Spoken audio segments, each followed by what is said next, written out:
Focus करिए। हम लोग chapter audit procedure and techniques कर रहे हैं। इसका हम लोगों का ये तीसरा क्लास है। एक बार रिवीजन करा दे रहे हैं फटाफट जो पढ़ाई हुआ है। ऑडिट प्रोसीजर होता क्या है? ऑडिट प्रोसीजर, जब ऑडिटर ऑडिट करने जाएगा ना तो सबसे पहले ऑडिट प्रोसीजर को ही लगाता है। ऑडिट प्रोसीजर दो तरीक़ा का होता है, कंप्लायंस और सब्सटेंटिव। कंप्लायंस के जरिए वो चेक करता है कि इंटरनल कंट्रोल ये लोग का कैसा है, काम काज करने का तरीका कैसा है, स्ट्रांग है कि वीक है। और एक प्रोसीजर लगाता है जिसको बोलते हैं सब्सटेंटिव। सब्सटेंटिव में चेकिंग करेगा इनकम और एक्सपेंस बिल, जिसको वाउचिंग कहते हैं। और एसेट और लायबिलिटी का जब आपका वेरिफिकेशन चेकिंग करेगा उसको वेरिफिकेशन कहते हैं। तो ऑडिट प्रोसीजर दो तरीका का है, कंप्लायंस और सब्सटेंटिव। उसके बाद हम लोग समझे थे आपका ऑडिट टेक्निक्स।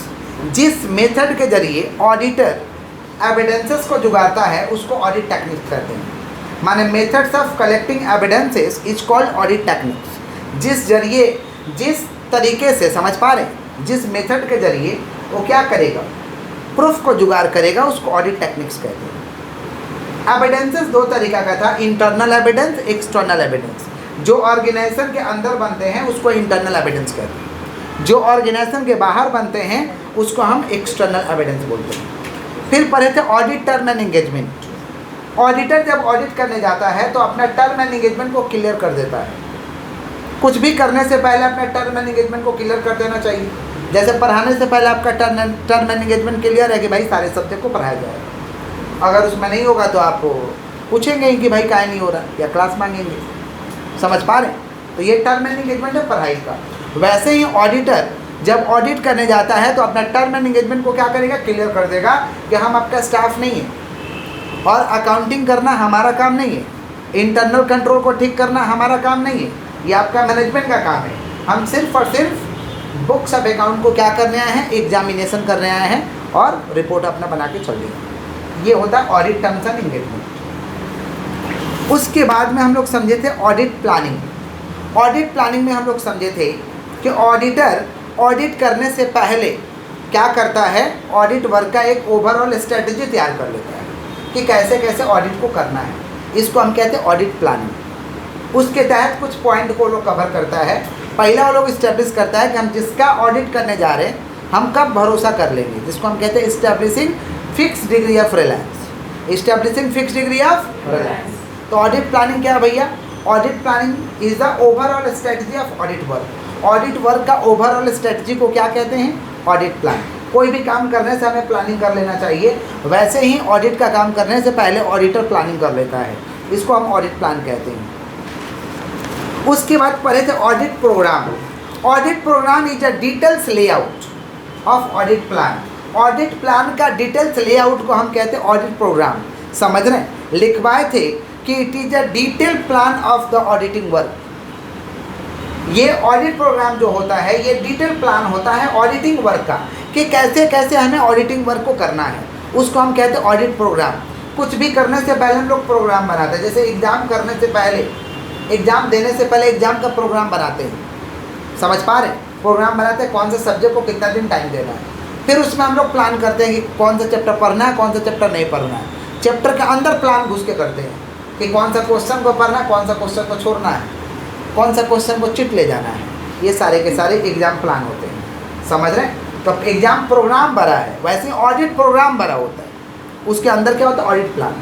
तो बोल सकते हैं it's a details plan of auditing work. It's a detail plan of auditing, या दूसरे भाषा में कह सकते हैं कि audit program is a details layout of audit plan.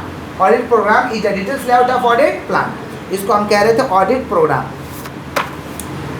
फिर हम लोग समझे थे ऑडिट वर्किंग पेपर। जब ऑडिटर ऑडिट करता है ना तो एक वर्किंग पेपर अपने पास रखता है, वह जैसा तैसा पेपर नहीं, बढ़िया पेपर, कि उसे कुछ दिन रखा जाए अपने पास। समझ पा रहे क्या बोल रहे हैं? तो ऑडिटर जब ऑडिट करता है तो एक वर्किंग पेपर अपने पास मेंटेन करता है जिसको डॉक्यूमेंटेशन कहते हैं। डॉक्यूमेंटेशन का ऐसे था 230। ऐसे का फुल फॉर्म क्या था? Standards on auditing. ये ऑडिटिंग का वर्क का क्या? बेंचमार्क है। ये आपको ऑडिटर जब ऑडिट करने जाएगा तो किस दायरे में रख के काम करेगा। समझ रहे? तो ऑडिट वर्किंग पेपर क्यों क्या कहते हैं? Documentation. Documentation refers to preparation, presentation and preservation of audit working paper up to 7 years। It's the property of auditor. Audit working paper जो होता है ना, ये प्रॉपर्टी होता है ऑडिटर का। ऑडिटर अपने पास सेफ गार्ड में, कस्टडी में अपने पास 7 साल तक रखता है, समझ रहे। ऑडिट वर्किंग पेपर कोई ऐसा जैसा तैसा कागज़ नहीं रहता है, समझ पा रहे, गुड क्वालिटी का पेपर रहता है, सब कुछ उसमें डिटेल तरीका से लिखा रहता है, ताकि फ्यूचर में कुछ हो जाए तो ऑडिटर ऑडिट वर्किंग पेपर को निकाल करके शो कर सके कि भाई हम लोग इसके आधार पे ऑडिट किए थे, अपने आप को बचा सके, समझ पा रहे हैं। इसको हम क्या कहेंगे, audit working paper. Audit working paper ये किसका प्रॉपर्टी होता है, ऑडिटर का। ऑडिटर अपने पास सेफ गार्ड में 7 साल तक रखेगा। ऑडिट वर्किंग पेपर का कुछ लोग डिमांड कर सकते हैं देखने के लिए। एक तो ICAI मांग सकता है, दिखाना पड़ेगा कंपल्सरी। क्लाइंट मांग सकता है, ऑप्शनल है, मन करे तो दिखाइए, नहीं मन करे मत दिखाइए। एनी अदर पार्टी मांग सकता है, not so at any cost, not so at किसका बात कर, ऑडिट वर्किंग पेपर। फिर हम लोग समझे थे आपका ऑडिट फाइल, समझ पा रहे। ऑडिट फाइल का डेफिनेशन समझे थे, the file in which the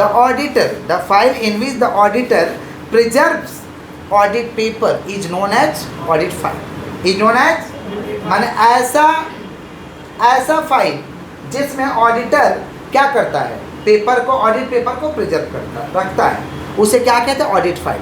audit file 2 तरीका का था, permanent audit file, current audit file. जहाँ पे परमानेंट वाला बात रहेगा, जो ईयर आफ्टर ईयर चेंज नहीं होता, प्रत्येक साल चेंज नहीं होता है, जिसको कहेंगे नॉन रिकरिंग मैटर, जो बार बार चेंज नहीं होता है, उसको लिखेंगे परमानेंट ऑडिट फाइल में। करेंट ऑडिट फाइल में किसको लिखेंगे भैया, जो ईयर आफ्टर ईयर ऐसा बात जो चेंज हो जाता है, प्रत्येक साल चेंज हो जाएगा, ऐसे बात को हम लिखते हैं करेंट ऑडिट फाइल में। माने permanent audit file record non recurring matter which is not change year after year. जैसे कंपनी का MOA, AOA, ट्रस्ट है तो ट्रस्ट डीड, कोऑपरेटिव सोसाइटी है तो उसका रेगुलेशन, ये सारे के सारे कहाँ रखते हैं हम लोग, आपका परमानेंट ऑडिट फाइल। पिछला साल का ऑडिट रिपोर्ट, ये चेंज नहीं होने वाला, ये रखते हैं परमानेंट ऑडिट फाइल में। करेंट ऑडिट फाइल में क्या रखते हैं, भाउचिंग, वेरिफिकेशन, कम्युनिकेशन विद एक्सपर्ट, जो बार बार चेंज होने वाला है, ये सारे के सारे कहाँ लिखते हैं, करेंट ऑडिट फाइल। तो ऑडिट फाइल 2 तरीका का होता है, permanent audit file, current audit file, जिसको हम पैफ और कैफ के भी नाम से जानते हैं। उस दिन पढ़ा रहे थे, शॉर्ट में बोले भी थे। फिर हम लोग समझे थे ऑडिट नोटबुक। जब ऑडिटर ऑडिट करता है ना, तो अपने पास एक ऑडिट नोटबुक रखता है कि कोई क्वेश्चन एराइज हो गया या कुछ पूछना है, कोई डाउटफुल कुछ लग रहा है तो उसे नोट कर लेगा तुरंत, समझ रहे हैं। और जब टाइम मिलेगा तब पूछ लेगा, उसको हम क्या कहते हैं, ऑडिट नोटबुक, समझ पा रहे हैं। ऑडिटर जब ऑडिट करता है तो क्या करता है, अपने पास उसको मेंटेन करता है। फिर पढ़े थे हम लोग ऑडिट मेमोरेंडम। ऑडिट मेमोरेंडम एक स्टेटमेंट है जिसमें जिस क्लाइंट का हम ऑडिट करने जा रहे हैं उसका डिटेल इन्फॉर्मेशन लिख लेते हैं। समझाए थे कि audit memorandum is a statement containing all useful information regarding the business of the client. Audit notebook में भी हम अपने हाथ से लिखवाए थे कि audit notebook is a diary. Audit notebook is a diary और रजिस्टर। ऑडिट नोटबुक क्या है, एक डायरी हो सकता है, रजिस्टर हो सकता है, मेंटेन बाय ऑडिट स्टाफ, जो कि ऑडिट स्टाफ मेंटेन करेगा, जो ऑडिट का काम करेगा वो मेंटेन करेगा। To note error doubtful query, to note error doubtful query and difficulty, जो गलती रहेगा उसको नोट कर लेगा, कहाँ गलती है भूल जाइएगा ना, बहुत सारा ट्रांजेक्शन रहता है। डाउटफुल एरर को नोट कर लेगा, डिफिकल्टीज को नोट कर लेगा, ये कहाँ नोट करेगा, ऑडिट नोटबुक में। ऑडिट मेमोरेंडम क्या भाई, क्लाइंट का सारा डिटेल इन्फॉर्मेशन समराइज मैनर में लिख लेंगे, समझ पा रहे हैं कि क्लाइंट का प्लांट का लोकेशन क्या है, मटेरियल किस तरीका का इस्तेमाल करता है, मेथड्स ऑफ एडवर्टाइजिंग क्या है, किसके साथ इसका क्या ट्रांजेक्शन है, समझ पा रहे हैं। हाँ, डिटेल इन्फॉर्मेशन लिख लेगा, इसको हम कहते हैं ऑडिट मेमोरेंडम। डेफिनेशन एकदम सिंपल था कि audit memorandum is a statement in which containing all useful information of business of the client. उसके बाद पढ़े थे आपका ऑडिट एविडेंस। ऑडिट एविडेंस हम कहाँ से लाएंगे, ऑडिट एविडेंस हम 2 प्रोसीजर लगा के लाएंगे, कंप्लायंस और सब्सटेंटिव। कंप्लायंस का मतलब होता है at first auditor will apply compliance procedure and check the internal control strong और वीक। पर सबसे पहले ऑडिटर जाएगा तो इंटरनल कंट्रोल लगाएगा, आंतरिक कंट्रोल लगाएगा, देखेगा कि लोग का काम काज करने का तरीका कैसा, देखे ही समझ में आ जाएगा। अगर स्ट्रॉन्ग रहा तो ठीक बात है, वीक रहा तो भी ठीक ही है। अगर वीक रहा तो सब्सटेंटिव प्रोसीजर को ज़्यादा अप्लाई करेगा, अगर स्ट्रॉन्ग रहा तो सब्सटेंटिव प्रोसीजर को कम अप्लाई करेगा। सब्सटेंटिव प्रोसीजर क्या था, भाउचिंग और वेरिफिकेशन।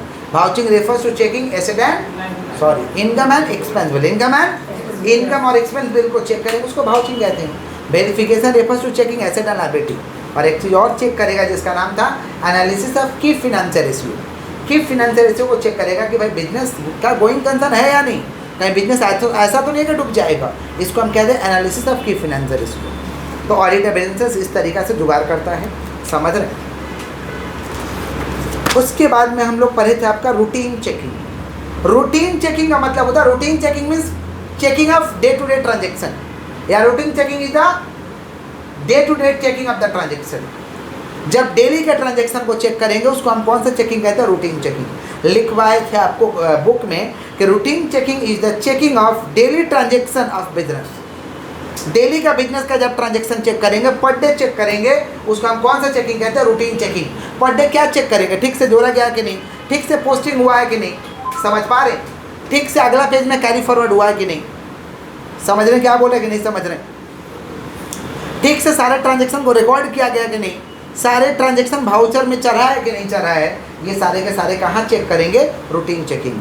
रूटीन चेकिंग का ऑब्जेक्टिव तो होगा, हर चीज़ को करने के पीछे कुछ ना कुछ ऑब्जेक्टिव रहता है। यहाँ से हम लोग का फ्रेश टॉपिक है, ऑब्जेक्टिव ऑफ कौन सा चेकिंग, रूटीन चेकिंग। बोलो क्या बोले हैं, ऑब्जेक्टिव ऑफ रूटीन चेकिंग। देखिए भाई ऑब्जेक्टिव क्या है रूटीन चेकिंग का, रूटीन चेकिंग का क्या समझ रहे हैं ऑब्जेक्टिव। रूटीन चेकिंग का मतलब होता है जब डेली का ट्रांजेक्शन को चेक करेंगे उसे हम कौन सा चेकिंग कहते हैं, रूटीन चेकिंग। तो इसका ऑब्जेक्टिव क्या, हर चीज़ को करने का पीछे ऑब्जेक्टिव होता है। तो रूटीन चेकिंग को करने के पीछे भी कहीं ना कहीं हमारा ऑब्जेक्टिव है। तो ऑब्जेक्टिव ऑफ कौन सा चेकिंग, रूटीन चेकिंग। पहला ऑब्जेक्टिव है डिटेक्शन ऑफ एरर, कहाँ गलती हुआ ये पता चल जाएगा, डिटेक्शन ऑफ एरर। दूसरा पता चल जाएगा डिटेक्शन ऑफ फ्रॉड, फ्रॉड कहाँ हुआ, फ्रॉड माने समझ रहे हैं, deceit to the party, deceit to the धोखा देना पार्टी को, समझ पा रहे, ऐसा गड़बड़ी कर देना कि पता ही ना चले, उसको फ्रॉड कहते हैं। क्या कहते हैं, समझ रहे हैं क्या बोल रहे हैं कि नहीं समझ रहे। तो डिटेक्शन ऑफ एरर, एरर का पता चलेगा, फ्रॉड का पता चलेगा, और पता चल जाएगा तो हम ज़रूर उसको बोलेंगे। बोलेंगे तो अगला बार अगर कोई करने वाला भी हो, चाहे वही करने वाला हो, तो एरर और फ्रॉड रुक जाएगा। तो तीसरा ऑब्जेक्टिव क्या हो जाएगा, prevention of error and fraud. Error and fraud को हम लोग रोक देंगे, समझ पा रहे हैं, prevention of error and fraud, prevention of error and.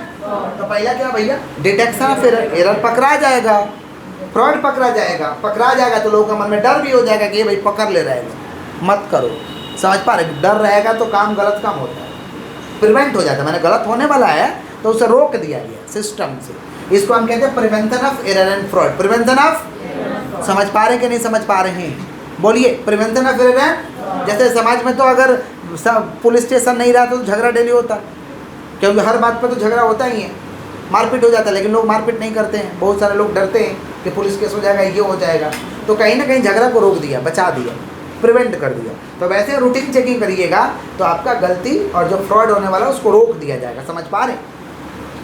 उसके बाद examine the correctness of figure, पता चल जाएगा कि जो भी फिगर डाला गया, जो भी बैलेंस डाला गया है वो करेक्ट है कि नहीं। Examine the correctness of figure, पता चल जाएगा कि जो भी हम लोग बैलेंस डाले हैं वो करेक्ट है या नहीं है, correctness of figure, correctness of क्या, फिगर, समझ पा रहे हैं क्या बोले कि नहीं समझ पा रहे। Examine of posting to ledger account, ledger account में जो भी डाला गया है उसका एग्जामिन हो जाएगा कि सही से डाला गया कि नहीं डाला गया।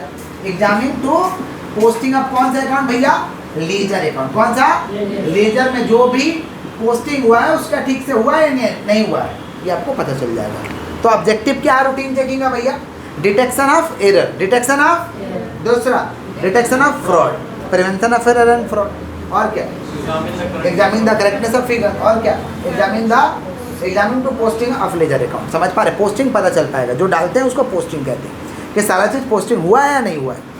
अच्छा, हर चीज़ का एडवांटेजेज होता है और डिसएडवांटेजेज होता है, तो रूटीन चेकिंग का भी एडवांटेजेज है, बालक सुनो ध्यान से, रूटीन चेकिंग का एडवांटेजेज है, advantages of routine checking. Routine checking का मतलब क्या समझा भैया, जब डेली का ट्रांजेक्शन को चेक करेंगे उसको रूटीन चेकिंग करते हैं, डेली का ट्रांजेक्शन को चेक करेंगे उसको क्या कहते हैं, रूटीन चेकिंग। बिजनेस का डेली ट्रांजेक्शन चेक होगा तो उसका फ़ायदा क्या है, करने से क्या फ़ायदा, advantages of routine checking, advantages of कौन सा checking, routine checking. Routine checking का पहला एडवांटेज तो सेम हो जाएगा कि डिटेक्शन ऑफ एरर, एरर पता चल जाएगा, error, detection of fraud, fraud पता चल जाएगा, अब prevention of error and fraud, कि एरर एंड फ्रॉड जो होने वाला वो रुक जाएगा, फायदा तो ही ना होगा भाई, गलती पता चल जाएगा, जो धोखाधड़ी वो पता चल जाएगा, गलती होने वाला है उसको हम लोग रोक देंगे। समझ रहे हैं क्या बोल रहे हैं कि नहीं समझ रहे हैं। और मोरल प्रेशर, सबका दिमाग पे एगो प्रेशर रहेगा कि ना गलती मत करो, अगर रूटीन चेकिंग वाला आएगा पकड़ लेगा। तो पहला 3 पॉइंट तो सेम है, पहला 3 पॉइंट से। चौथा क्या, मोरल प्रेशर। मोरल प्रेशर माने दिमाग में चलेगा नहीं, गलती करने से पकड़ लेगा, इससे अच्छा गलती करो मत करो। मोरल प्रेशर रहेगा माने स्टाफ के दिमाग में चलते रहेगा कि चेकिंग डेली हो रहा है, गड़बड़ हुआ तो दिक्कत है, मोरल प्रेशर रहेगा। समझ पा रहे। इंक्रीज रिलायबिलिटी, लोगों का भरोसा रहेगा।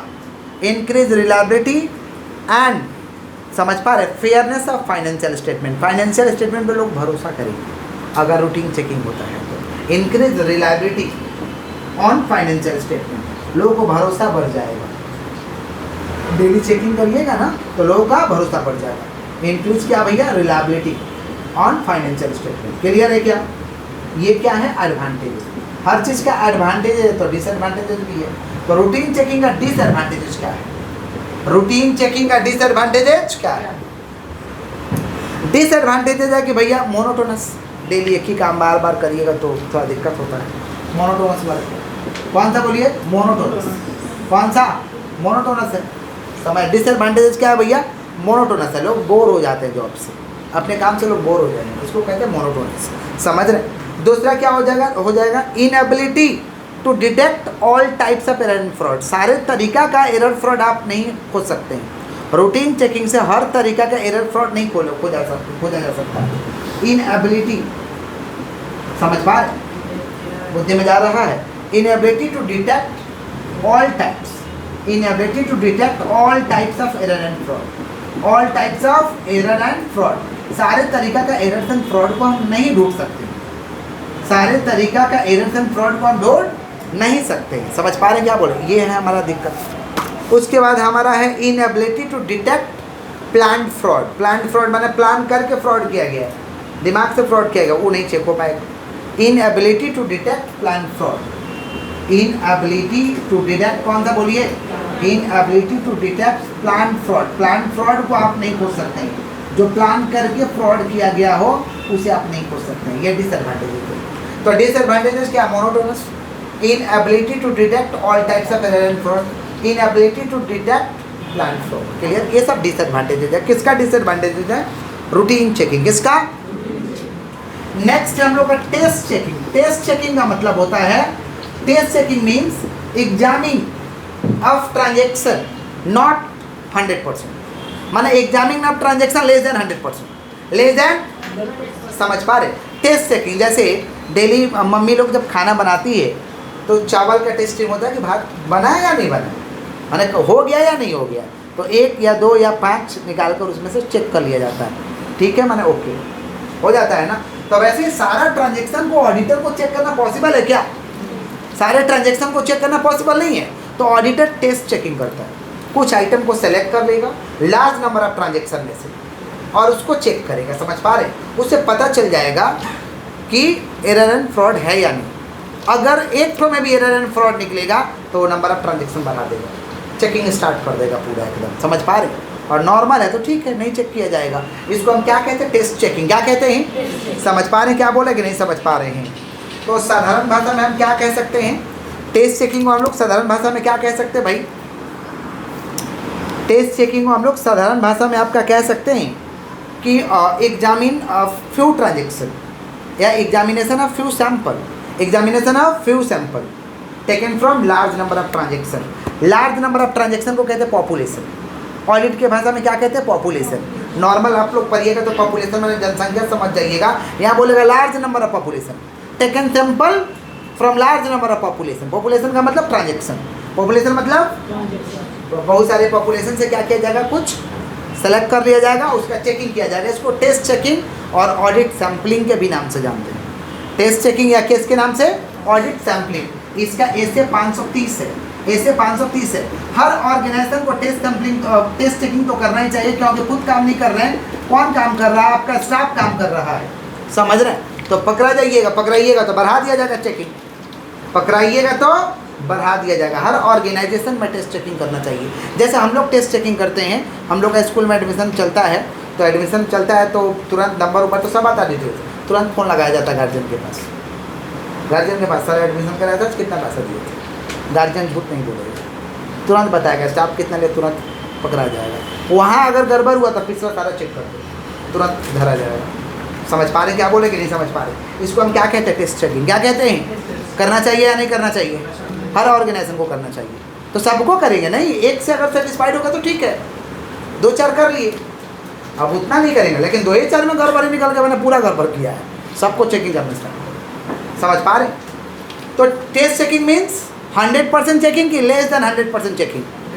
साधारण भाषा में क्या कहेंगे? Test checking means checking of transaction, checking of few transaction, selection from large number of transaction, large number of population. समझ रहे? इसको हम किसके नाम से जानते हैं? Audit sampling. किसके नाम से जानते हैं? क्लियर है? आगे बढ़ें। अच्छा, जब ऑडिटर ऑडिट सैम्पलिंग कर रहा है ना, तो उसे कुछ बातों को ध्यान में रखना होगा। जब ऑडिटर ऑडिट कर रहा है, टेस्ट चेकिंग कर रहा है, तो कुछ बात को ध्यान रखना होगा कि महीना का कुछ शुरुआती वाला ट्रांजेक्शन हो चाहे कुछ लास्ट वाला, कुछ बीच वाला भी, शुरुआती, लास्ट, बीच, ताकि गड़बड़ ना हो। समझ पा रहे हैं क्या बोल रहे हैं कि नहीं समझ पा रहे? बुद्धि में जा रहा है कि नहीं? इंटरनल कंट्रोल सिस्टम को रिव्यू कर लो। Reviewing the internal control system, review करोगे ना, इंटरनल कंट्रोल सिस्टम को रिव्यू करोगे। समझ पा रहे हैं? रिव्यू मैंने देख लीजिए इंटरनल कंट्रोल सिस्टम को। इंटरनल कंट्रोल में इंटरनल ऑडिट आता है, इंटरनल चेक आता है। समझ रहे? इस सबको रिव्यू करोगे ना, तो पता चल जाएगा कौन स्टाफ का क्या नैतिक विचार है। अगर सब स्टाफ का नैतिक विचार ठीक है, माने अकाउंट्स ठीक से मेंटेन हुआ हो, समझे? तो reviewing the internal control, reviewing the internal control को रिव्यू कर लो। समझ पा रहे हैं क्या बोल रहे हैं कि नहीं समझ पा रहे हैं? अच्छा, कैशबुक और पासबुक का टेस्ट चेकिंग नहीं होता।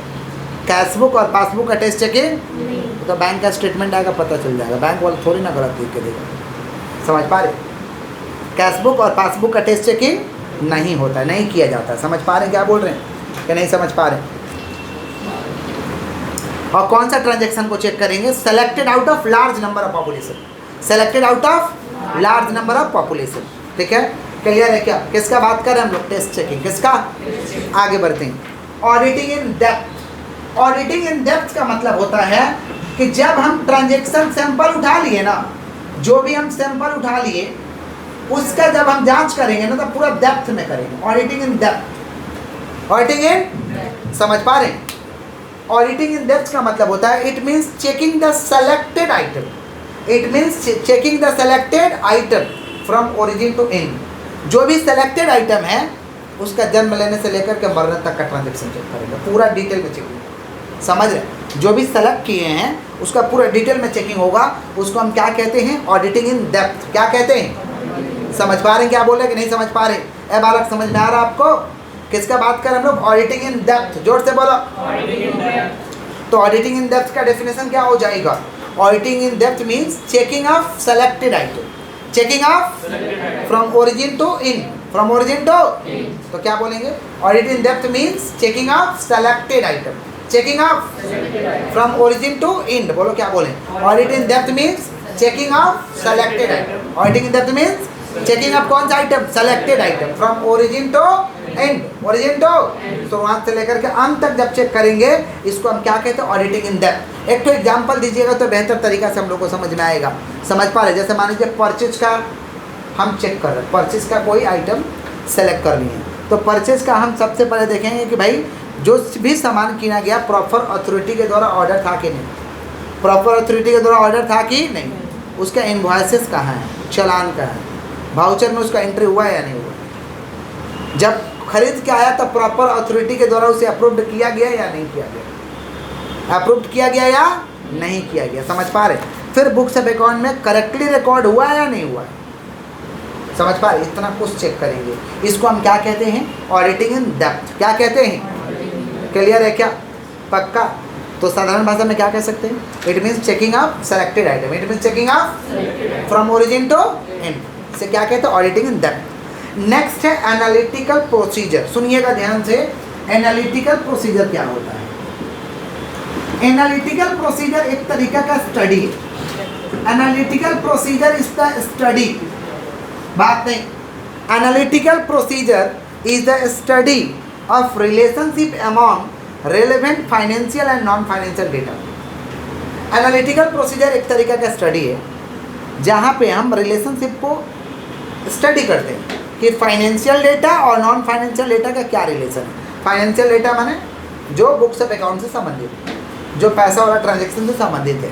नॉन फाइनेंशियल माने जो पैसा वाला ट्रांजेक्शन से संबंधित नहीं है। दोनों का रिलेशनशिप को हम क्या करेंगे, स्टडी करेंगे। दोनों का रिलेशनशिप को क्या करेंगे, स्टडी करेंगे। समझ पा रहे हैं क्या बोल रहे हैं। फिर ट्रेंड डेटा, आपका डेटा को ट्रेंड डेटा को ऑब्जर्व करेंगे, observing the trend data. Observing the कौन सा डेटा, ट्रेंड डेटा। इंक्वायरी करेंगे, समझ पा रहे हैं, और रीजन जानने का कोशिश करेंगे कि कहीं कहीं पे फ्लक्चुएशन हो जाता है। समझ पा रहे हैं। मान लीजिए पिछला साल का प्रॉफिट है 1 करोड़, इस साल दिखा 1 लाख प्रॉफिट, तो इतना फ्लक्चुएट कैसे होगा, इसका रीजन जानने का चेष्टा करेंगे। समझ पा रहे हैं। कहीं फ्रॉड, गलत अनाप शनाप दिखा दिया हो, समझ रहे हैं क्या बोल रहे हैं। तो रीजन जानने का चेष्टा किया जाएगा कि भाई जो फ्लक्चुएशन हुआ है ये किस कारण से हुआ है।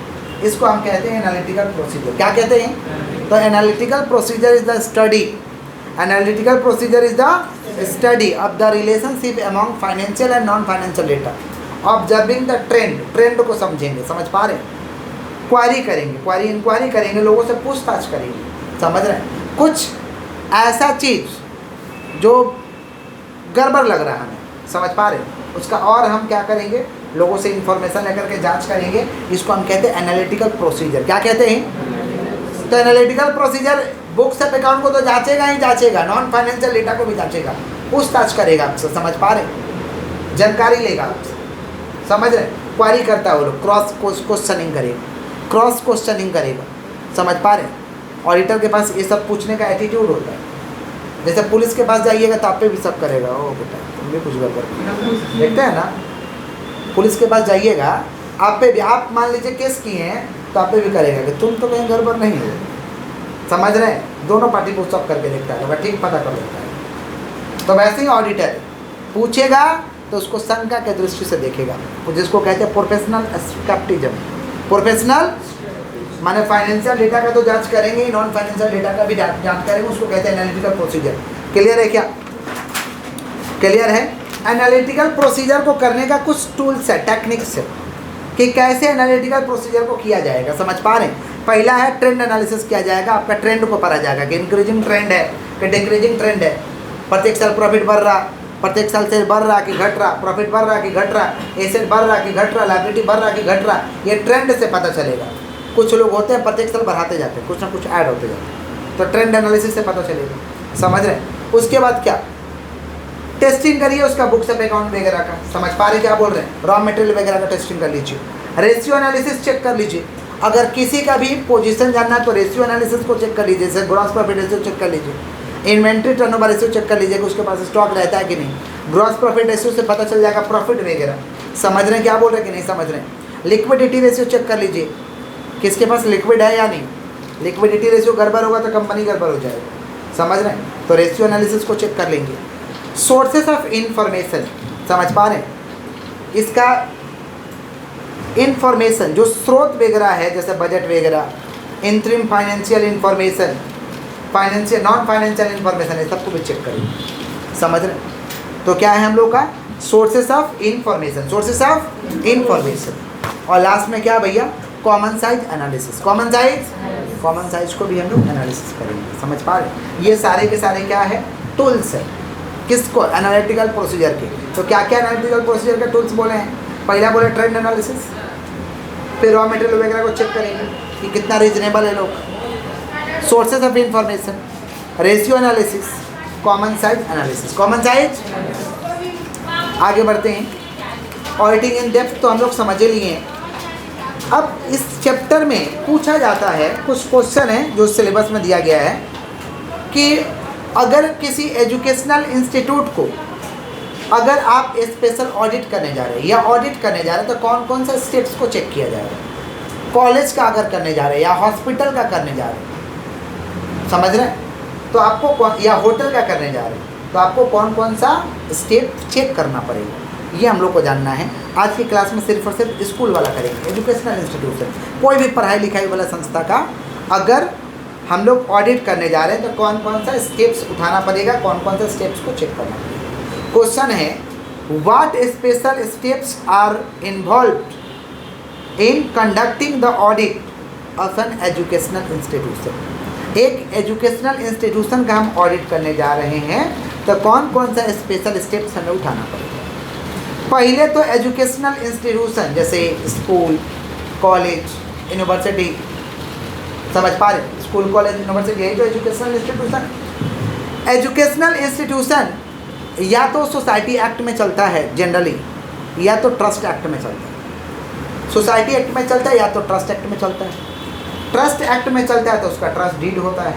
सोसाइटी एक्ट में चलता है तो उसका रेगुलेशन होता है। सोसाइटी एक्ट में चलता है तो उसका क्या होता है?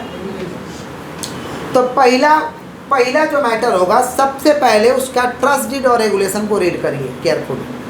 ट्रस्ट डीड को पढ़िए, उसका संविधान, ट्रस्ट डीड का मतलब क्या क्या वो कर सकता है, और सोसाइटी का रेगुलेशन होता है। तो उसका ट्रस्ट डीड और रेगुलेशन को एकदम केयरफुली स्टडी करिए, क्या क्या है नहीं, पहले नॉलेज। ट्रस्ट डीड और रेगुलेशन, ट्रस्ट डीड और दूसरा evaluate the internal control system. उसके ऑर्गेनाइजेशन में जाइए, स्कूल है तो उसके स्कूल में जाइए, कॉलेज है तो कॉलेज में जाइए, यूनिवर्सिटी है तो यूनिवर्सिटी में जाइए, घूम घूम करके चेक करिए कि लोग का काम काज करने का तरीका कैसा है। इंटरनल कंट्रोल को चेक करिए, स्ट्रांग है कि वीक है, स्ट्रांग है कि evaluate the internal control system. पहला क्या बोले बाबा? पहला क्या बोले? स्टडी द ट्रस्ट डीड और regulation. Study the trust deed और दूसरा क्या बोले हैं? Evaluate the internal control system. Evaluate the internal control. तीसरा क्या बोले हैं? तीसरा तो बोले ही नहीं है, आप बोलेंगे। दो तो बोले हैं, पहला क्या बोले हैं? स्टडी ऑफ ट्रस्ट डीड और रेगुलेशन, दूसरा इवेल्युएट इंटरनल कंट्रोल सिस्टम, तीसरा गो through minutes of the meeting. समझ पा रहे हैं? Of the managing committee. जो मैनेजिंग कमेटी है टाइम टू टाइम मीटिंग करता है तो उस मिनट्स लिखता है लोग। मिनट्स का मतलब होता है समराइज मैनर में वो लोग रिकॉर्डिंग करता है कि क्या क्या डिसीजन लिया, क्या क्या फैसला हुआ। मिनट्स बुक वो लोग का होता है, समझ पा रहे हैं? तो वो लोग का मिनट्स बुक को पढ़िए कि कब कब ये लोग क्या फैसला लिया, क्या डिसीजन लिया है, वो लोग का बुक होता है। समझ रहे हैं क्या बोल रहे हैं? जिसमें समराइज मैनर में क्या क्या मीटिंग में लोग चर्चा किया लिखता हो। मिनट्स बुक को स्टडी करिए, समझ पा रहे हैं? तो ये प्रिलिमिनरी मैटर है। कौन सा मैटर है? Preliminary matter. मतलब ये सबसे पहले आपको करना है, सबसे पहले आपको प्रिलिमिनरी मैटर को चेक करना है कि स्टडी ऑफ ट्रस्ट डीड और regulation, evaluate internal control system, और फिर क्या गो through minutes book of managing committee. Clear है क्या? ये कौन सा मैटर है? प्रिलिमिनरी। कौन सा मैटर? फिर इनकम को चेक करो। स्टूडेंट इनकम कहाँ से आएगा? स्टूडेंट का एडमिशन फीस, स्टूडेंट का एडमिशन फीस कितना स्टूडेंट है जो रजिस्टर में मेंटेन है, कितना स्टूडेंट का पैसा जो डूब चुका था वो मिला या नहीं। समझ रहे हैं? स्कूल वाला लोग कभी कभी अपने स्कूल को फंक्शन के लिए भाड़े पे देता है तो उसका रेंट, समझ रहे हैं क्या बोल रहे हैं? डोनेशन वगैरह स्कूल को मिल जाता है तो डोनेशन वगैरह को चेक कर लो। समझ रहे हैं क्या बोल रहे हैं कि नहीं समझ रहे हैं? ये सारे के सारे चेक किया जाएगा इनकम में। कहाँ चेक किया जाएगा? प्रिलिमिनरी मैटर में तो 3 बात बोलो। इनकम में क्या किया जाएगा? चेक की total number of student enrolled in the school या इंस्टीट्यूशन, फिर टोटल फीस रिसिप्ट, कितना फीस रिसीव हुआ, एरियर फीस रिसिप्ट कितना बाकी था वो रिसीव हुआ या नहीं, समझ, कितना बैड डेप्ट हुआ ये भी चेक कर लो। समझ रहे? रेंट रिसीव, कितना रेंट रिसीव हो रहा, बहुत सारे प्रोग्राम के लोग देता भारत में, समझ रहे हैं? तो रेंट वगैरह कितना आ रहा है, डोनेशन वगैरह लोग को मिलता है तो डोनेशन वगैरह कितना आ रहा है, समझ रहे हैं? लेट फीस ये लोग लेता है, लेट फीस, लेट से दीजिएगा तो 50 रुपये फाइन, 100 रुपये फाइन। तो लेट फी ये लोगों को कितना रिसीव हुआ है, एग्ज़ाम का फ़ी कितना रिसीव हुआ है, एग्ज़ाम फी ये लोग लेता है। समझ रहे हैं? ये सारे के सारे चेक करेंगे इनकम में। कहाँ चेक करेंगे? एक्सपेंस में क्या चेक करेंगे? स्कूल का क्या एक्सपेंस हो सकता है? Salary, total number of employ, salary as per bank account, salary bank में ही जाना चाहिए। सैलरी एज पर कौन सा account? Bank account. Salary as per कौन सा अकाउंट? Bank account. समझ पा रहे? स्कॉलरशिप किसी स्टूडेंट को दिया है लोग तो पता करो, बैड डेप्ट पता करो, स्कॉलरशिप किसी स्टूडेंट को स्कॉलरशिप भी दो। समझ रहे? बिल्डिंग का जो भी खर्चा हुआ है वो रिजनेबल है या नहीं, एक्चुअल में खर्चा हुआ है या नहीं हुआ है। समझ रहे? ये सारे के सारे कहाँ चेक करेंगे? एक्सपेंडिचर। कहाँ चेक करेंगे? क्लियर? तो पहला क्या चेक किया? प्रिलिमिनरी मैटर, दूसरा चेक किया इनकम, तीसरा चेक किया एक्सपेंडिचर। क्या चेक किया? एक्सपेंडिचर। चौथा क्या चेक होना चाहिए? एसेट और लायबिलिटी। स्कूल, एजुकेशनल इंस्टीट्यूशन के पास एसेट लायबिलिटी तो होता है, एसेट होता है, बिल्डिंग वगैरह होता है, बेंच वगैरह होता है। तो एसेट को फिजिकल वेरिफिकेशन करिए। लायबिलिटी भी होता है, कर्ज लिया रहता है तो लायबिलिटी है तो कितना लायबिलिटी है, समझ रहे? एसेट और लायबिलिटी को फिजिकली जाकर चेक करिए कि एक्चुअल में है या नहीं है, कहीं फॉल्स तो नहीं लिख दिया है। समझ पा रहे? तो एसेट और लायबिलिटी चेक करिए, एसेट और लास्ट में चेक करिए स्टेटमेंट ऑफ अकाउंट्स। एक एजुकेशनल इंस्टीट्यूशन का स्टेटमेंट ऑफ अकाउंट होता है income and expenditure, balance sheet, income and expenditure, balance sheet. और स्पेशल टाइप का कुछ स्टेटमेंट होता है, जैसे poor boys fund, games fund, capital fund, गरीबों को लोग मदद करता है उसका फंड बना कर रखता है, इधर उधर से उठाता है, समझ रहे। फिर क्या, गेम्स फंड, गेम के लिए कितना लोग फंड रखा है, जैसे स्पोर्ट्स फी लेता है, स्पोर्ट्स फी लेता है तो उसमें कितना फंड है, समझ रहे क्या, कैपिटल फंड, ये चेक किया जाएगा कहाँ पे, स्टेटमेंट ऑफ अकाउंट्स। तो पहला क्या चेक किया भैया, प्रिलिमिनरी मैटर। क्या चेक किए, प्रिलिमिनरी मैटर में 3 पॉइंट बोले थे, study of trust deed regulation, evaluate internal control system, go through minutes book of the managing committee. फिर क्या बोले, प्रिलिमिनरी मैटर हो गया। फिर income expenditure, income asset liability और statement of accounts. Statement of accounts में क्या होगा भाई, income and expenditure, income and balance sheet और स्पेशल टाइप्स ऑफ ये लोग का स्टेटमेंट होता है, जैसे poor boys fund, games fund, capital funds, ये सब होता है। समझ पा रहे, क्लियर है क्या, पक्का। ये किसका बात की हम लोग, एजुकेशनल इंस्टीट्यूट का, किसका बता पाइएगा। सबसे पहले कौन सा मैटर था एजुकेशनल इंस्टीट्यूट का, बहुत इंपॉर्टेंट एग्जाम के दृष्टि से। पहला क्या भैया, प्रिलिमिनरी मैटर, कौन सा मैटर, दूसरा इनकम, तीसरा, चौथा asset and liability, asset and, पांचवा स्टेटमेंट ऑफ अकाउंट्स। पहला क्या था बता, दूसरा, चौथा और पांचवा स्टेटमेंट ऑफ अकाउंट। सेव करो।